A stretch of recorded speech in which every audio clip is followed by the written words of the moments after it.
What's going on, everybody? Man, I had this bad boy for several months now and it gets the job done. The suction cup gel pad and 2-lock locking mechanism on this bad boy is freaking impressive.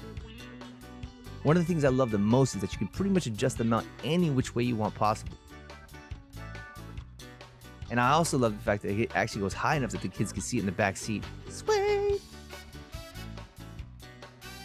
The most important thing to me is that it actually holds my iPhone XS Plus with no problem. And the snug fit retractable arms are the truth. And FYI, it has a one quick release button to take off your phone super quick. I know this review was quick, but it was a sweet one, wasn't it? By the way, I want to say thank you everybody for supporting me. And if you can, don't forget to sub, like, and hit that notification bell for any future videos. Until the next one, and man, that's sweet.